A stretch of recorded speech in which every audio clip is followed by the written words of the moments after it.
سلام تعنا هبلنا خبركم بتخاتلتي تلفزيون تግራይ نساعة زحزنا يوم على زيناتات حيزنا قريبنا لنا زينات الساعة بمراحة نتخل تخفله بملكت قنقوا سلامنا هيلو حبرناكم صانحت كنقبرينا سناي مكتال مبال 37 عامت زخري سماعات غزياو ممحدار تግራይ اب زم حدروم زوباتات بزلعله صنبل ان تذكر يركب نايزي مقلصلتا دمو 15 سنه 2017 عام تمرت اب كتما مقله بريزيدنت غزياو ممحدار تግራይ ليتنال جنرال تادس وردن ابو منبر حزباوي ያን حرن تግራይ دكتور دبرصين ገብረ ሚካኤልን حويسو لعلو تمرارها حيلታት ጸጥታ ስድራ ስዋዕትን ተወከልቲ ሓፋሽ ማሕበራትን ተረኺቦም اب حاولتي سماعات حقفي عنبوان بيرو ملو تخاتلنا نملس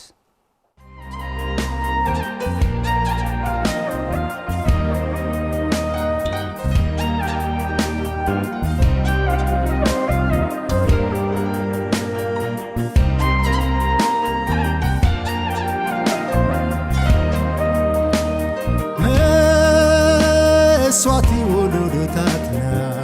عندي مسرت العونا زل على ما وزخري كبري مبوس هاي نسواتنا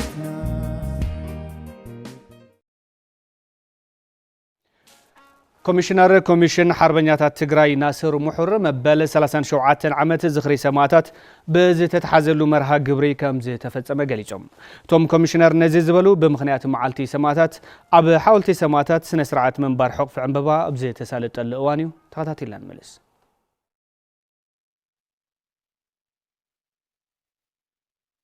ናይሎም መዓልቲ ዝኽሪ ስዋዕትና እንትንዝክር ብሓደ ገጽ ክቡር መስዋዕትና ይዝኽፋሉ ናይ ዝኸፈሉ ጀጋኑ ስዋዕትና መርድእ መሊእና ክበሃል ብዝኽእል መንገዲ ንምርዳእ ኣብ ዝኽኣልናሉን ደንቢ መሰልን ተጠቃምነትን ሓርበኛታት ብተግባር ንምትርጓም ዝተፈላለዩ ምንቅስቃሳት ኣብ ዝግበረሉ ኮይና እንትኸውን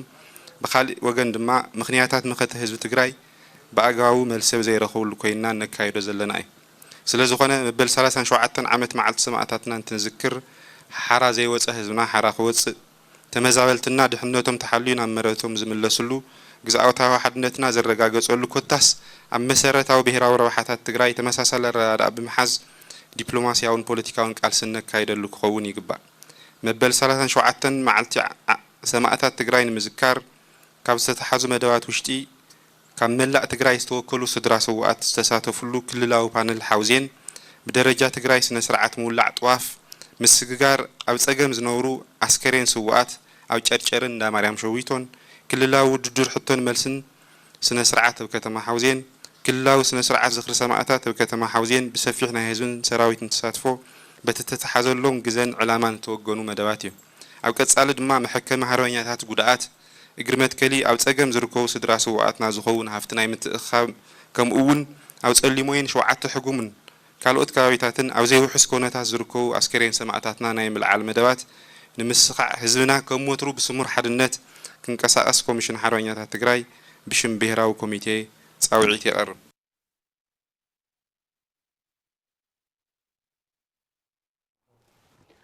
مبال 37 عامت زخري سماعات غزياو ممحدار تግራይ ኣብ ዘመሓድሮም ዞባታት ብዝልዓለ ጽንብል እና ተዘክረ ይዝርከብ ናይዚ መቐጸልታ ድማ 15 ሰነ 2017 ዓመተ ምህረት ኣብ ከተማ መቐለ ፕሬዝዳንት غزياو ممحدار تግራይ ሌተናል ጀነራል ታደሰ ወረደን ኣብ ወንበር ህዝባዊ ያን ሓርነት ትግራይ ዶክተር ደብረጽዮን ገብረ ሚካኤልን ሓዊሱ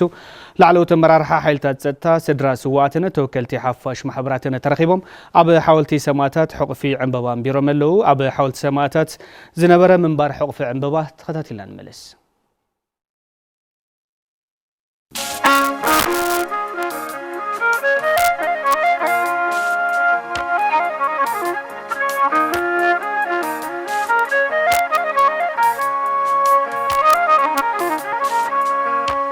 فقد شنترو دم واحد بنصتنا نقول عمات كلام حاولنا نسوينا زيت صفاكينا نسحبه نستبعد نزل بصوتنا على سوا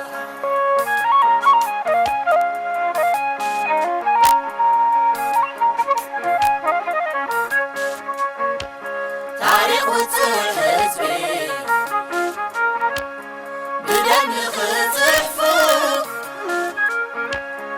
ግቡኦም ፈጺሞም ብኽብሪ ዝዓርፉ ተባዓት ብጾትና ቃሎም ዘየዓጽፉ ሕይወቶም ገቢሮም ብዝዝዓርፉ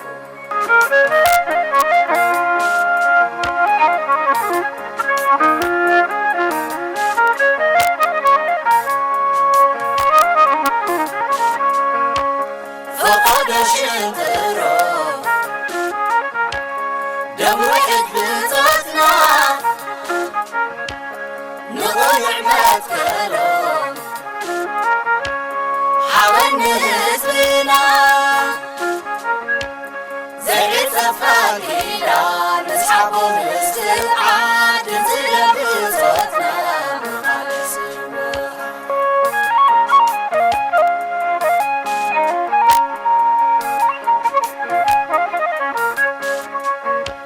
تاريخ وتحزبي بدم يخطفوا قلوبهم فاتيمون بخبر زعرفوا تبعت بصوتنا قالهم زي عصفور هيوتهم كبيرهم زعرفوا تبعت بصوتنا قالهم زي عصفور هيوتهم كبيرهم زعرفوا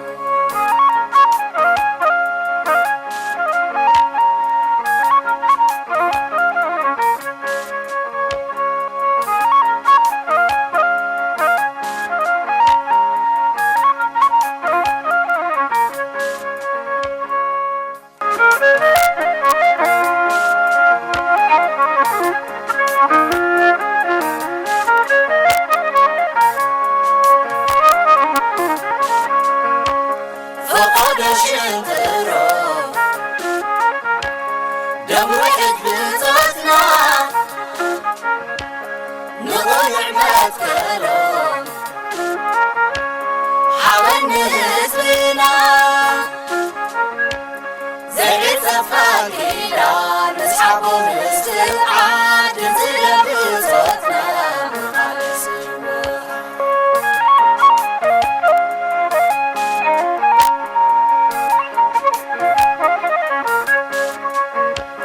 تاريخ وتحزبي بدم يخطفوا قلوبهم فاتيمون بخبر زعرفوا تبعت بصوتنا قالهم زي عصفور هيوتهم كبيرهم زعرفوا تبعت بصوتنا قالهم زي عصفور هيوتهم كبيرهم زعرفوا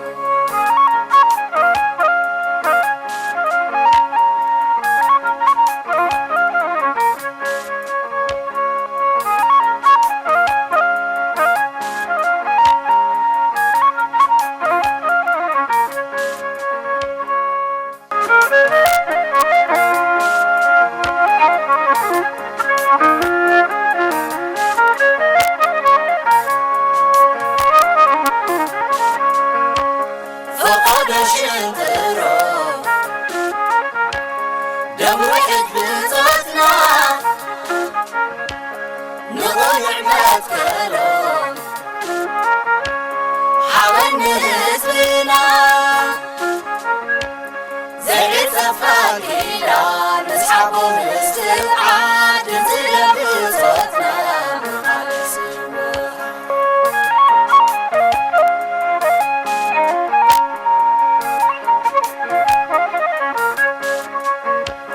تاريخ وتحزبي بدم يخطفوا قلوبهم فاتيمون بخبر زعرفوا تبعت بصوتنا قالهم زي عصفور هيوتهم كبيرهم زعرفوا تبعت بصوتنا قالهم زي عصفور هيوتهم كبيرهم زعرفوا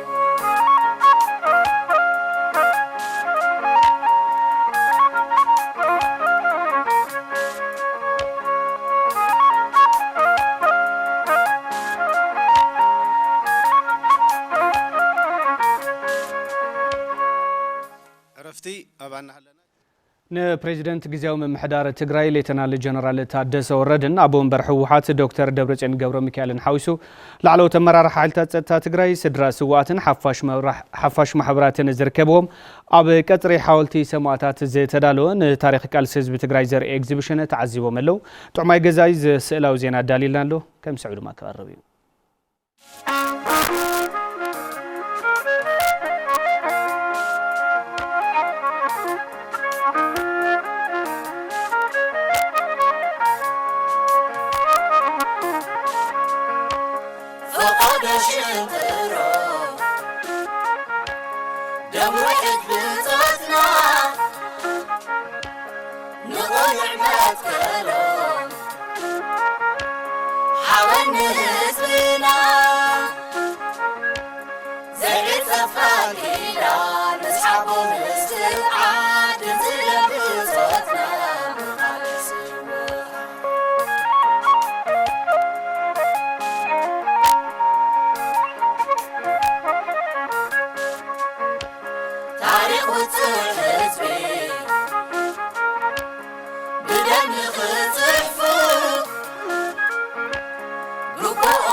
ኣብ ወረዳ ታሕታይ ኣድያቦ ምእንተላው ህዝቢ ትግራይ ሎም ክቡር ህይወቶም ናይ ዝገበሩ ሰማዕታት አስከሬን ኣብ ጣብያ ማይ ኩሕሊን ኣብ ዝተዳለወ መካነ መቃብር ብክብሪ ክዓርፍ ተገይረሎ ገብረ መስቀል ኪሮስ ከም ስዑ ከቕርቡ እዩ።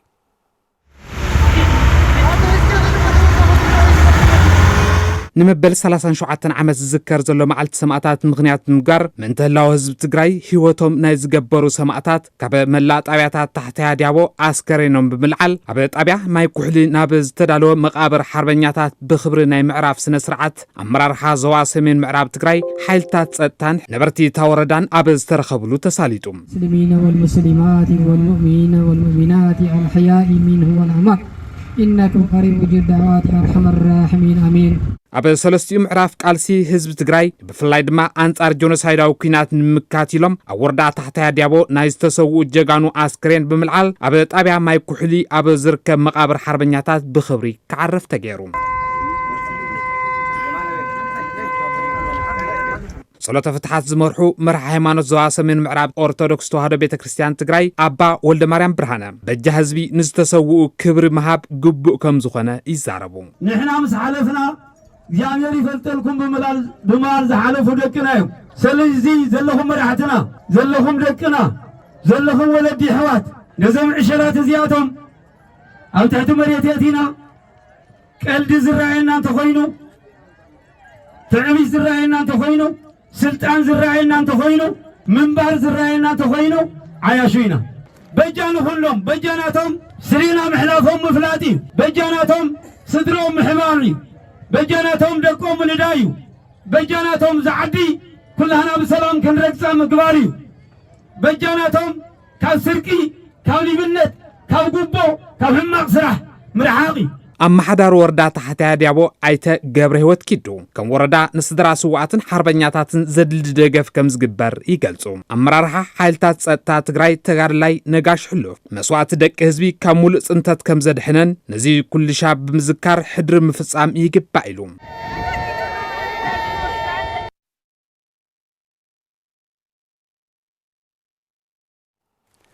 ኣብ ወረዳ ነቕሰገ ብምኽንያት መበል 37 ዓመት ዝኽሪ ሰማዕታት ክቡር መስዋዕቲ ዝኸፈሉ ጀጋኑ ኣስከሬኖም ብክብሪ ክዓርፍ ተገይሩ።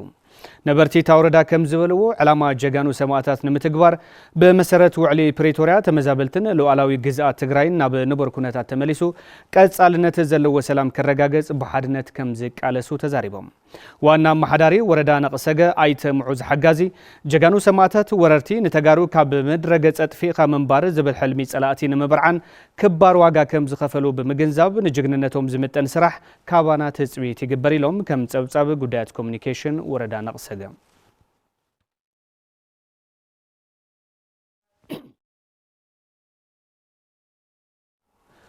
أب وردا قولا تنبين مببل 37 عامت زخري سماتات مخنيات بمقبر ناي سماتات اسكرين معرف حربنياتات بخبري كعرف تغيرهم ابتي سنه سرعات زي ترخبو وانا محداري وردا قولا تنبين ايت بحر قبر تغلمدهن حدري سوات زدبس سلامن لمعاتن ترغاغص غزاتاوي حدنت تملس وعلي بريتوريان تفصمن سدروم انتحب حابون طرحيو كبلو غليصوم علامه سواتنا زعوت حدنتنا استيمنا تغباراوي سراحن تنسرحن اب غوني سدروم انتنكونن يدمايلوم ابتي سنه سرعات حيلታት ጸጥታ ትግራይ حربኛታት ነበርቲ ዝተፈላልዩ ጣብያታት ወረዳ ቆላ ተንቤን ከም ዝተረከቡ ጸብጻብ ረክብን ሓበሬታን ወረዳ ቆላ ተንቤን ይመላክት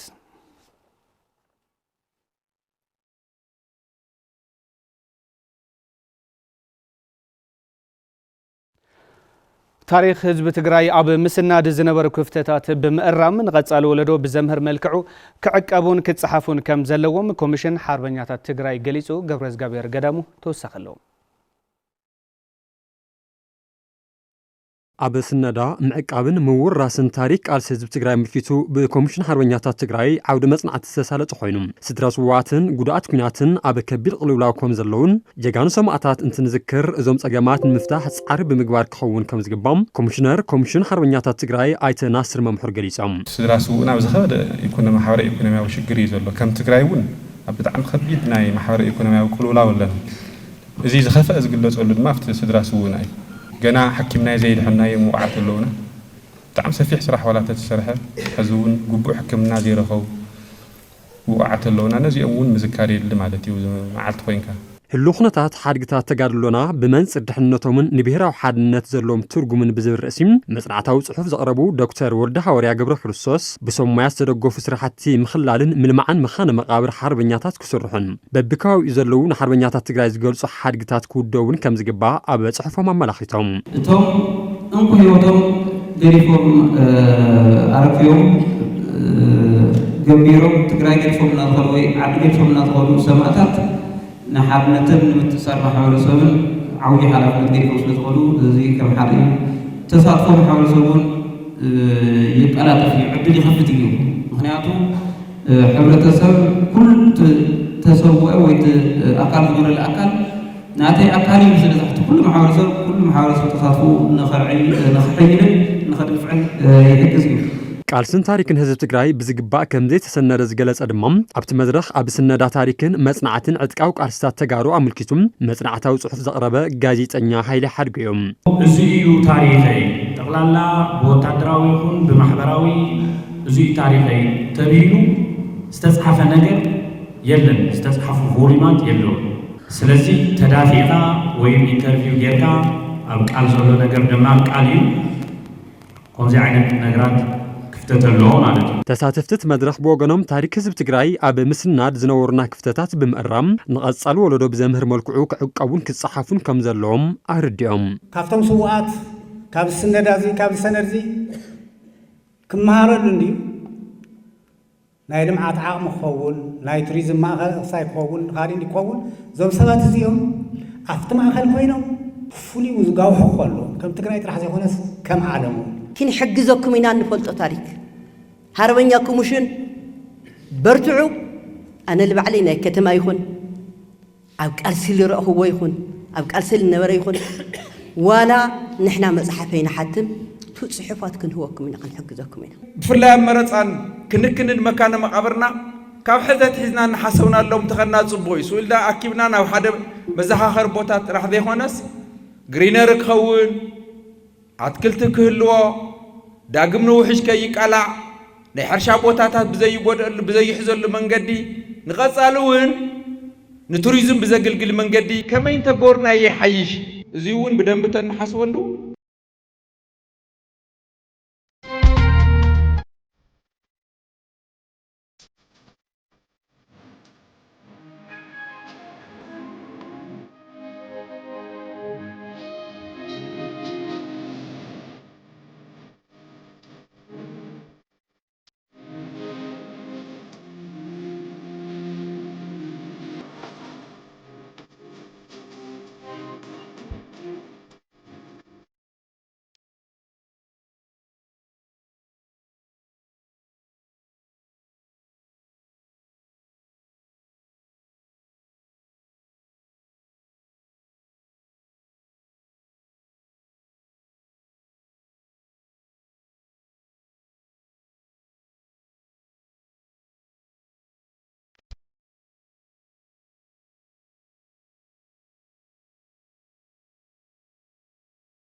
زخبركم تملكتنا زيناتنا حزونا قد اليوم محبر سبعة كارين زتودبا سبعة محبراتن سلسة محبرات ممرانن كتما شرندا سلاسي نمنبر عجانا موتا سنة سرعات تخايدوم عب كتما شرندا سلاسي بمحبر توديبهم مسرح منبر غزا زحاتتو لعلي حدميتن عسرتن محبرات نيروم كابزياتهم اتوم سبعة محبراتن سلسة محبرات ممرانن نمنبر غزا زخون مريت عسرت حموش سنة كلتشان عسرت شوعتن عمت مرت عجا تخايدوم كنتيبا كتما شرندا سلاسي آيتا قبر مدن يوهانس سماتات تنذكر من تلمعاتن فتحو تتكامنتن حبرتسب مسواتي زخفلو جغانو وترو بمذكار قالو من متقبار نحسبلون نتقبرلون علتا كبر إلوم اتحيزوم مسجبنا زكايدنا يوزتا كافتوم عبيت تساقمات ناي قدميت كفتح زقبو تساقم مسرح منبر أبايتي حدا كم زخونا بمئمان بعبي تغراتي يسرحلو كم زلود ما قليتهم توم تتكامتي بوغنوم نلعلي شدشت عمتات كم زتتصبين ممحدار كتما شرندا سلاسي مس حبرتسب إيهن مهينيلو تساقمنا سلز فتحلنا نمسقن إلوم نتوم استرفو 4 محبراتون أبا زحات روان حتوم كمل لسلوم تلابيوم عيتا قبر مدن يوهانس بوغنوم أبا كتسال عمت نتوم استرفو محبرات ملوء بملوء نمعدال مدلواتي تسافف كم زلو رديوم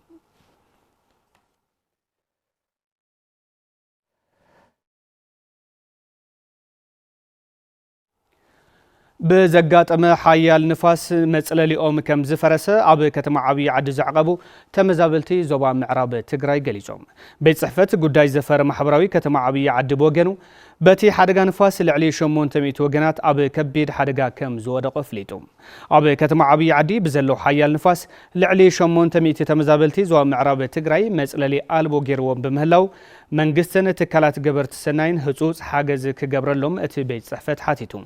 ህፃናት ነፍሰ ጡር ዴታትን ሰብ ጸጋ ዓድመን ንፀሓይን ቁርን ተቃሊዖም በመህላው ግዜ ዘይህብ ጸገም ገጢምዎም ስለዘሎ ዘዘራራውናዮም ተመዛበልቲ ድማ ፍታሕ ክወሃቦም ገሊጾም ከም ጸብጻብ ንጉሰ ማርያም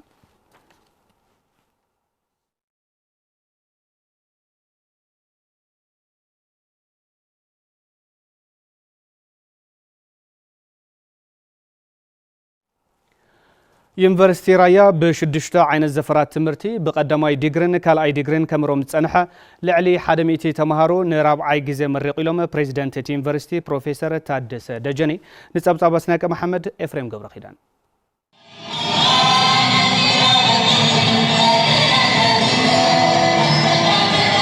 يونيفرسيتي رايا بشدشتا زفرات تمرتي زمهاروم لعلي ميتي تمهارو بقدماين كالاين ديغري نرابعاي غزي امريقو بريزيدنت يونيفرسيتي بروفيسور تادسه دجني تمهارو يونيفرسيتي ابستوها بهاجراو ممزن بقعت زتبابع وصيتا مزغيبوم بمبال بقصالنتون كم يونيفرسيتي بقع حيل سب ام فرايز جمرو صعرخ طناخر يلوم ب 2017 عام تمرت يموجا فتن اب 2017 عام تمرت ابستوها بهاجراو فتنا ممزن بقعت بسرعن زي سرعن كابزو قربو 151 تمهارم 94.74 مئتاوي كحالف خيلوم يوم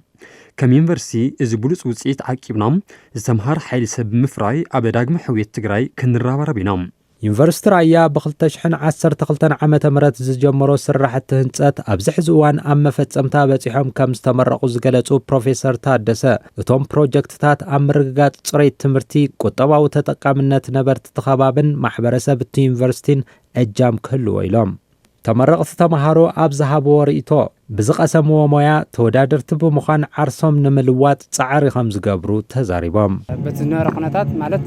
كاب كوفيد 19 جميركا كاب دحريون تطورنت درغا فرقي اتحاسبناس نو ازمبيل اخباري قالي نغير كن اتنكرنا بزنا يا توصي زيك نمسخينا انا باستروفيزيكس ويد ما سبيس فيزيكس مالت توردار خوينا خوصي يزدلي تنكرنا بمسرحنا از صحناينا للنا تمرت عابينا نهاجرنا بصح ነገር نقبل نحسن ابت سنه سرعت مرقه بقطتا امربب حبريتا ملእختهم زحلفو ሚኒስተር ንግድን ቀጠናው ተሕብብርን አካብ ቦርድ ዩኒቨርሲቲ ራያን ዶክተር ካሳሁን ጉፌ እቲ ዩኒቨርሲቲ አጸጋም ኩነታት ተጻዊሩ ቀሊል ዘይባሃል ስራሕቲ ወግኒ ኢሎም ተመረቅቲ ድማ ኣብ ዝተዋፈሩሉ ዓውዲ ውጽኢታዊ ስራሕ ብምውጋን ስድሮምን ሃገሮምን ክኽሕሱ ዶክተር ካሳሁን ምዒዶም ወዲ ተመረቂ ተማሪዎች በድጋሚ እንኳን ደስ ያላችሁ ይያልኩ ፍትዋት ተመረቅቱ ተምሃሮ ደጊመ እንኳዕ ደስ በለኩም ይብል ኣብቲ ጨበጥኩም መፍልጠት ናይ ባዕልኩም ጻዕሪ ብምውሳኽ ኣብ ዝተዋፈርኩም ለዓውዶ ስራሕ ውጽኢታዊ ክትኾኑን ኣበርቲዕኩም ክትሰርሑን ድማ ሓደራ ይብል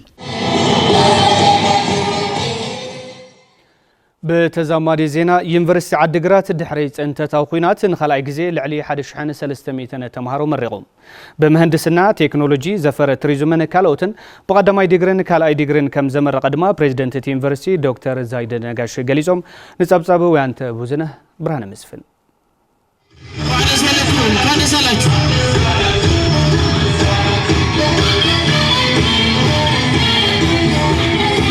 ዩኒቨርሲቲ ዓድግራት መበል 11 ዙር ተማሃሮ ኣመሪቑ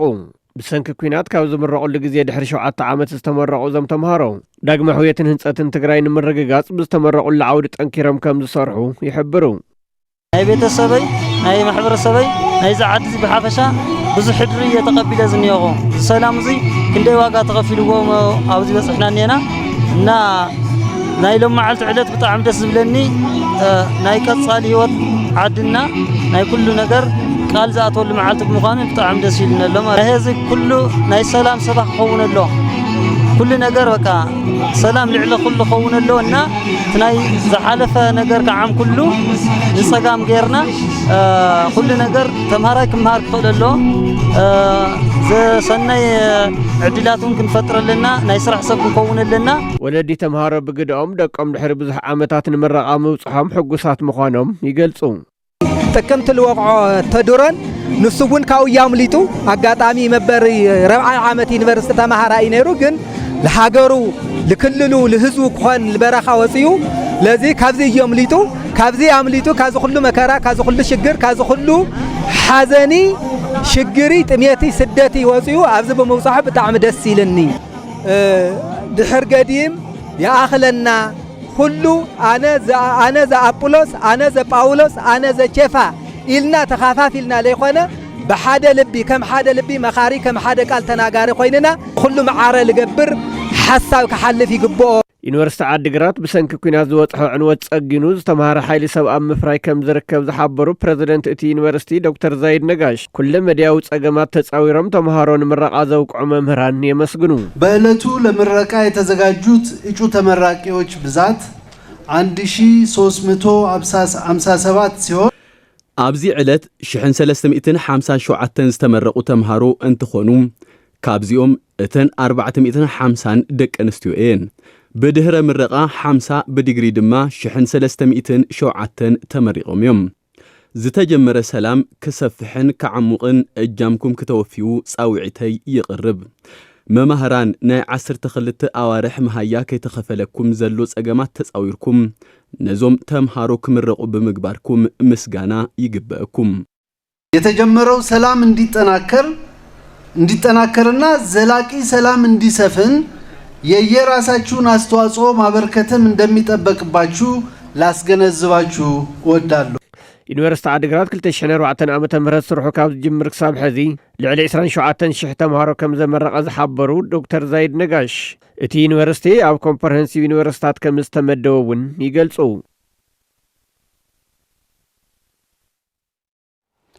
ዝኸበርኩም ተመልከትና ንሳዕ ዝሓዝናዮም ዜናታት ነዞም ክሳብ ሕዚ ክትከታተሉዎም ፀናሕኩም ይመስሉ ነይሮም ቴሌቪዥን ትግራይ መሪፅኩም ስለተከታተሉ ክብረት ያብልና በብዘለኹሞ ብሩኽ ምሽት